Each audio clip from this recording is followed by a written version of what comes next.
Sadashiva Samarambham Śaṅkarāchārya Madhyamam Asmadācārya Paryantam Vande Guru Paramparam Tapobhihi Kshina Papanam Shantanam Vitaraginam Mumukshunam Apakshoyam Atmabodho Vidhiyate.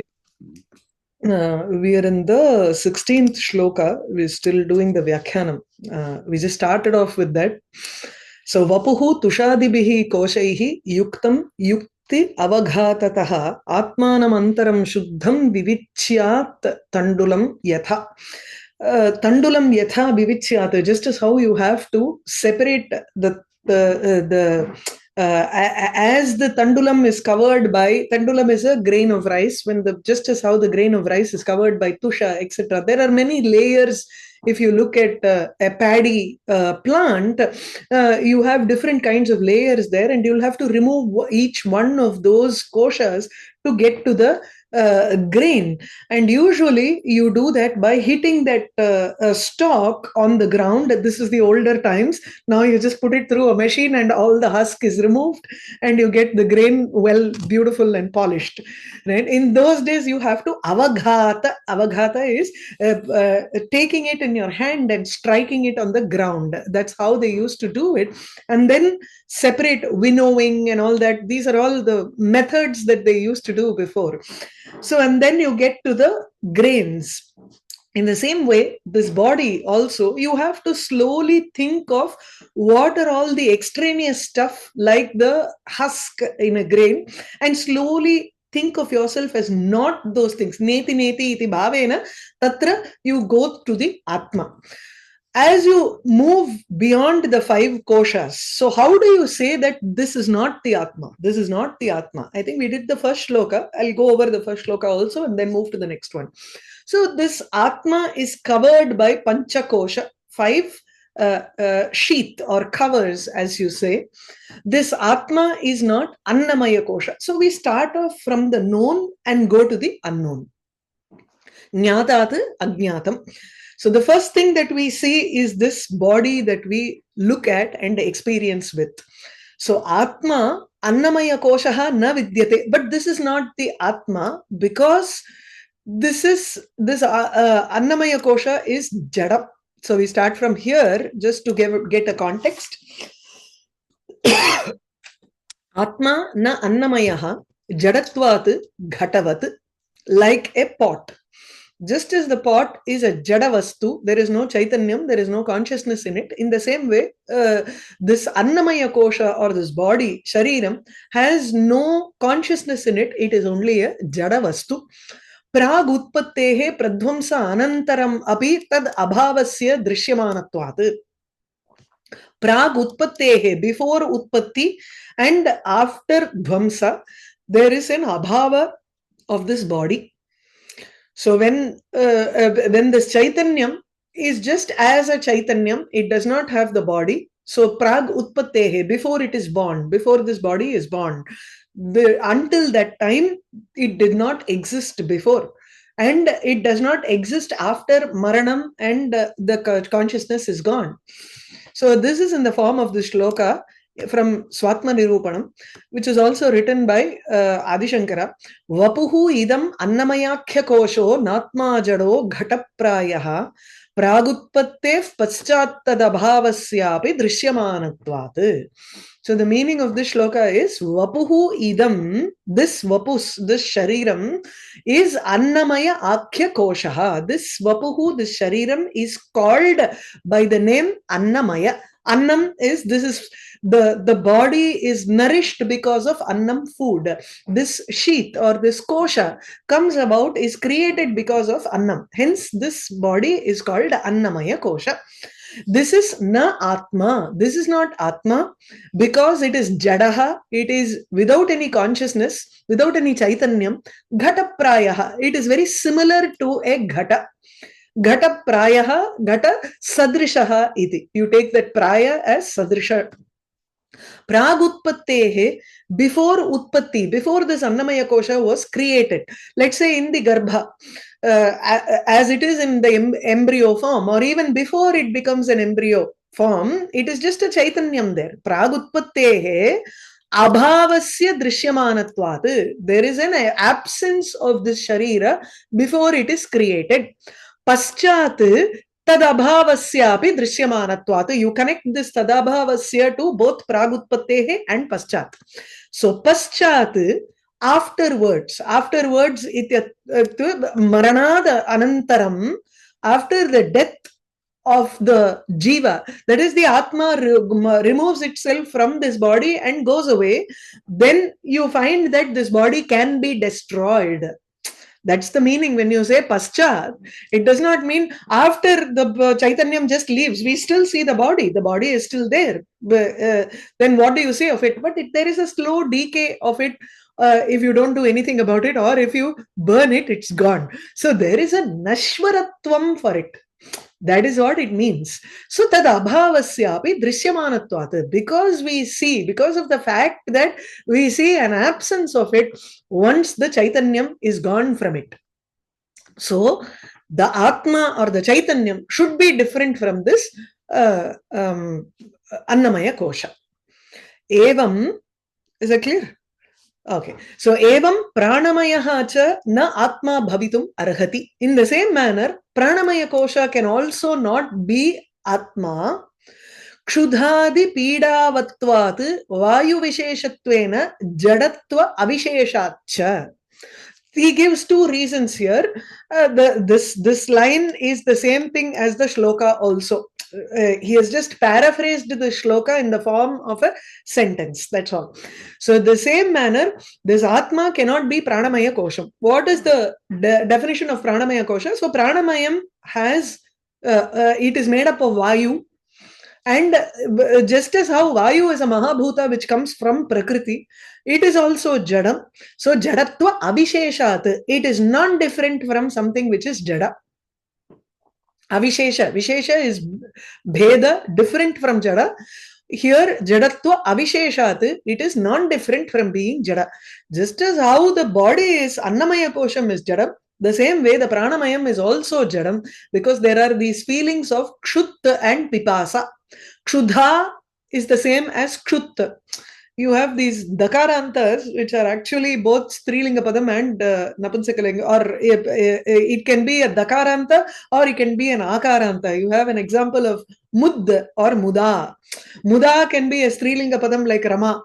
Kshudha can be a Strilinga Padam like Rama also. It can, Kshud is a dakaranta also. I think it's there in the Linga Anushasanam of Panini's. Kshudadi Pida Vatvat, because this Pranamaya Kosha also undergoes Pida, suffering like hunger, thirst, etc. And Vayu Visheshatvena, here this Vishesha is particularity. In particular, it is associated with the Vayu. Because it is a transformation of that Vayu. Prana is, there are Pancha Pranam, and each of those Pancha Pranas are divided further based on certain activities, and it is the Pranan which is responsible for things like hiccups and all that. So, it is also associated with feelings of thirst, hunger, etc. So, Vayu Visheshatvena, because it is a Vishesha, it is a particular transformation or a particular variety of Vayu. Here, this Vishesha is actually Avishesha, Jadatva Avisheshat. It is non-different from Jada. So, the Vishesha actually has two meanings here in a way. Okay. So, Tachoktam Swatma Nirupane, in the 10th sloka of Swatma Nirupana, it says, Koshaha Pranamayo Vayu Visheshaha Vapushi Avachinnaha. So, the first you have your Vapus Shariram, and within it you have the Pranam. So, which means the Pranan, the Annamaya Kosha is a covering for the Pranamaya. Okay. So, and that Pranamaya is Vayu, but it is Vayu which is confined within this Shariram. Vapushi Avachinnaha. It is limited by this body, outer body. That which is limited by the outer body, Pranamayaha, and it is of the form of Pranan, Vayu Visheshaha, it is a particular variety of Vayu. This is called Pranamaya Koshaha. That is the definition of Pranamaya Kosha. Asya katham atmata syat kshut trishnabhyam upeyushaha pidam. Kshut trishnabhyam pidam upeyushaha asya. Upeyushaha is in sixth case, it is an adjective to asya. So, kshut trishnabhyam pidam upeyushaha. The Pranamaya Kosha, this Pranamaya Kosha, which has attained upeyivan, upeyivamso, upeyivamsaha. Upeyush is a shabda which has kwasun pratyaya, which is actually a replacement for lit lakara. So, upeyushaha, that which has attained a pida, a suffering because of kshut and trit. Trishna here is thirst, kshut is hunger. So, upeyushaha asya pranamayasya katham atmata syat. How can it have the quality of being a conscious being? It cannot. Exactly. So this is neither, the Pranamaya Kosha is not Atma, because the Pranamaya Kosha seems to have suffering. Atma is termed as Sukha Swarupa. So it is an Anandamaya Swarupa. There is no destruction for it. So you will have to take all of these into, see, our premise and the definition of Atma itself has to be first taken into account before we analyze whether this Pranamaya Kosha is Atma or not. Atma, we have taken Atma as a Nitya Vastu. It is cannot be destroyed. There is Nirvikara Vastu. There is no change to it. It does not. It is a Sukha Swarupa. So Satyam, Jnanam, Anantam, Brahma, Anandam, Brahma, Prajnanam, Brahma. So these are all the premises that we are working with. So as we start from this premise, all of these do not fit our premise. So we remove all of these from our consideration. Is it clear? So sometimes we say, why is it? It can be. No. So we have to know what is our pratignya first. Our pratignya is Atma is Nityaha, Sukaswarupaha, Nirvikaraha iti. Evam Manomayascha Atma na bhavati. Manomaya Kosha also cannot be Atma. Swabhinna Deha Gehado Ahankara Mamakara Kartritvena Jadatvat Ragadi Hetutvat cha. What does this Manomaya Kosha do? Manas. It is made up of Manas. So you have Annamaya Kosha, which covers the Pranamaya Kosha, and this Pranamaya Kosha covers the Manomaya Kosha. So Pranan involves something which happens automatically. We are subject to it. Whereas Manas is something which we can actually control because we are trying to think about. If you think about it, Manas seems to be more under our control because that is not something that happens on its own. Because of the association of Annamaya Kosha, because of the association of Pranamaya Kosha, Manomaya Kosha, the Manas tends to grab onto those and try to fix the Ahankara and Mamakara. So that is why in Gita he says, Manaf Pragrahamevacha. Indriyani hayanahu manaf pragrahamevacha. Why do we have to bring the manas under control? It is difficult to bring each and every indriyas under control. Instead, if you bring manas under control, then all of these will automatically follow suit. That is why in yoga also, yoga's chitta vritti nirodha ityuktam. So the chitta vritti is much more important than taking care of annamaya, pranamaya, etc. So it is the most difficult one also, but at the same time, it is the one that can be under our control. That is why the manas is very important, and it is in the middle of all the koshas. In the Pancha Kosha concept, if you see, Annamaya, Pranamaya. In the middle, you have the Manomaya. Then you have the Vijnanamaya, Anandamaya. So this is in the middle, so which means it is like a Granthi which can lead you from your outside world and take you towards the inside world. So the Manomaya Kosha is extremely important in our sadhana. So Kurute Vapushi. Let's go here. Manomayaha Atma na bhavati. It cannot be Atma because Swabhinna Deha Gehadi. Deha Swam Atra Atma. Atmanaha Bhinnaha Dehaha. Atmanaha bhinnaha eva gehadihi. Geha is house. So the body, the house, house here represents both, bandhu, wife, children, relatives, friends, etc., etc. So it is a representation. Lakshanaya, it represents all of these things. So swa bhinna deha gehadau, in the matters of the body or in the matters of everything surrounding us, other than the Atma, we seem to have an ahankara or a mamakara. This is I. In the deham, we have the concept of ahankara. I am hurting. I am feeling this. I feel sad, etc. So ahankara exists with respect to this body. Mamakara exists with respect to the paraphernalia, gehadi. So deha here is ahankara, and then gehadau to mamakaraha vidyate. Ahankaraha nasti. If my wife is suffering, I don't say I am suffering.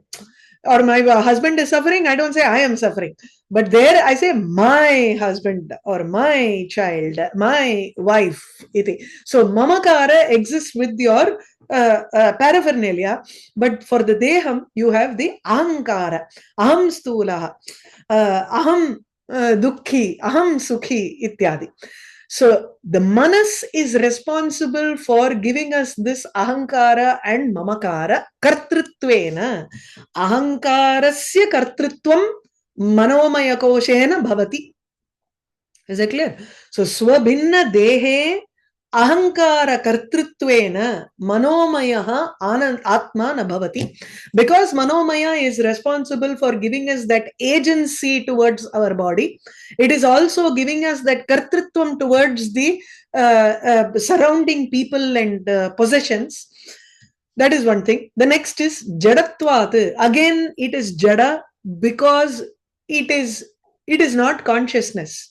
Once the body is gone, there is no manas functioning there. So it is still a jada vastu. Only when the consciousness is connected with the body and everything, this manas also functions. Otherwise, it cannot function. Ragadi hetutvat. Where does your raga, etc., exist if this manas does not, if the atma is not present there? You won't have any desire there. Right? When you are sleeping, let's say your manas is not functioning at that point of time. Let's say, for example, you're not going to have that ragam or dvesham towards anything when you are sleeping or when you are unconsciousness in a coma state. None of these things are functioning there. So ragadi hetutvat. So this manas becomes the hetu or the karanam for ragadvesha, for attachment, detachment, etc., or hatred, etc. Tadapi swatma nirupane nirupitam. In the 11th shloka, you have this. Kurute vapushi ahantam. See here, he clearly separates that ahankara and mamakara in two different places. I don't need to do this 1, 2, 3, 4 for the shloka. So vapushi ahantam kurute. In the body, it creates the feeling of aham. The bhava or aham. Aham ityasya bhavaha ahanta. Mama iti bhavaha mamata. The ta comes for, usually it is a tal pratyaya that comes for bhavavachi. So sundarasya bhavaha sundarata, guroho bhavaha guruta, ityadi. The same way you can say aham iti bhavaha ahanta, mama iti bhavaha mamata. So vapushi in the body, it gives that ahankara or ahanta. Gehadau, in all the possessions that you possess, the quality of mamata comes in.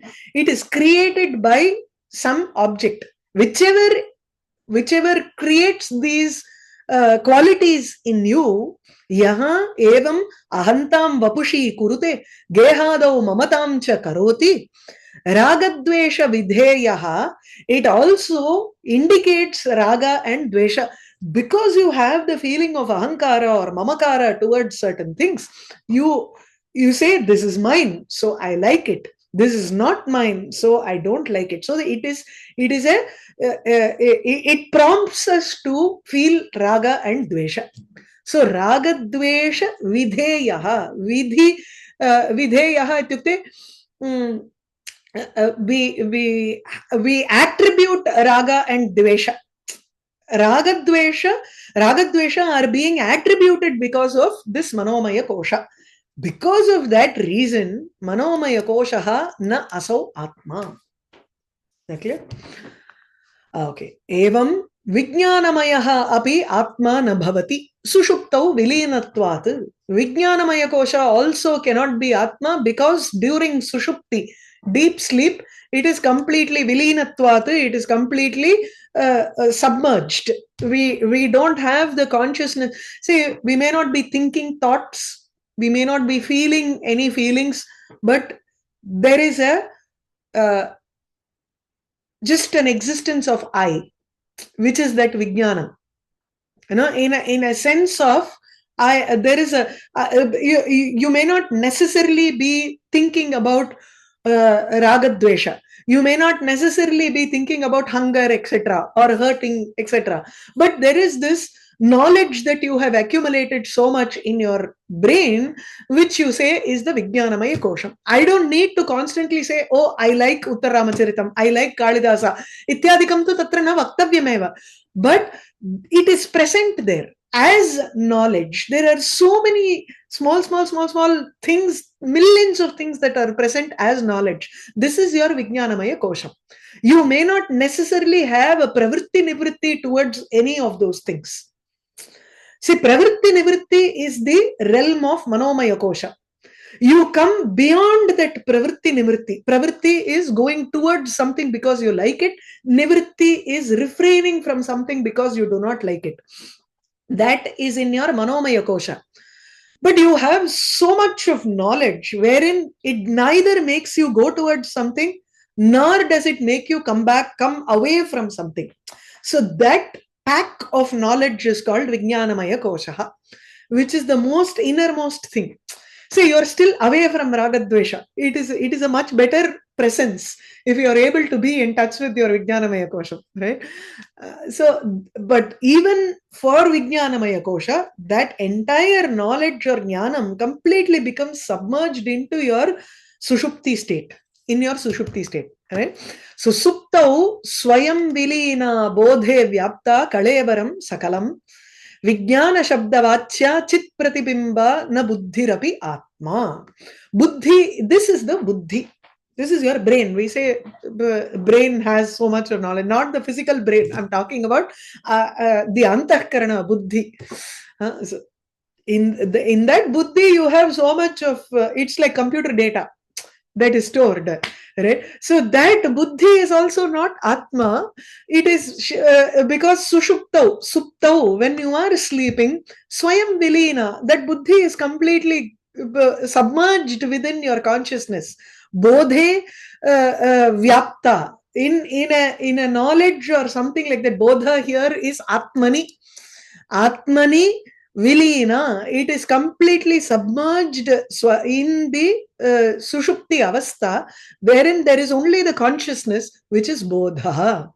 Bodhe Vyapta Kalebaram Sakalam. This entire body has completely, the knowledge about the entire body has also completely gone within that Sushupti Avastha. I would say, no, sorry. Suptau Swayam Vilina Bodhe Sati Vyapta Kalevaram. That's how you have to take it. Okay. So the knowledge repository that we are talking about, the database in our body, which is the Vijnanamaya Kosha, Vijnana Shabda Vachya. What happens to this Vijnanam? When we are sleeping, Sushuptau, Swayam Lina, it completely submerges. We have we don't know whether we are genius or not. But the moment we wake up, Bodhe Sati, now you take it as Bodhe, Jagarane Sati, not Atma. You take it as Bodhe Sati. When you wake up, as you are awake, immediately, I know this, I know this, I know that, I know that. That sort of a consciousness completely envelops your body. Kalebaram Sakalam Vyaptam Bhavati. Vyapta Bhavati. Vyapta here refers to the Buddhi. Buddhi during Sushupti, Swayam Vilina, the Buddhi completely merges with the consciousness. Bodhe Sati. When there is an awakening, then this Buddhi completely envelops the body. it can come out, and you are aware of your leg pain, you are aware of your teeth issues, you are aware of so many things. Then that awareness completely envelops your body. This is called Vijnana Shabdena Vachya. So Vijnana is the Vachaka Shabdaha and Vachya is the Artha, meaning. This concept is the meaning for the word Vijnanam. Chit Pratibimba, it is also capable of reflecting the Chit. It is a reflection of the consciousness. Na buddhihi api atma, buddhihi api evam chit pratibimbita buddhihi api atma na bhavati. This buddhi can also not be termed as atma. Okay. This is for the 4 koshas. The last kosha is Anandamaya kosha. This is a very simple concept. So tathaiva Anandamayaha api atma na bhavati. Anandamaya kosha also cannot be Atma, because that is the final thin layer of covering. Like the for a tandulam, you have the brown rice, which is usually the last covering to come out. It is very difficult. They only do a polishing there to get the grain out. In the same way, Anandamayaha api Atmana bhavati, that also cannot be Atma. Ativa sukham aswapsam. I slept really well. Ati sushupti sukha lesha matrena. Ati sushupti, deep sleep. Because of the deep sleep, there is a sukha lesham. There is a small layer of sukham there. Okay, maha sukhitva abhimanitvat, but that also gives you the feeling of, oh, it was a great pleasurable sleep. It gives you the idea of that sukha swarupam. It gives you a taste of chaitanyam, which is the maha sukham. Etadapi nirupitam swatma nirupane in this 13th shloka. We'll probably take up this Anandamaya kosha next time. Okay, again, it will take some time to finish this vyakhyana, and then we'll move on to the 17th shloka. Okay.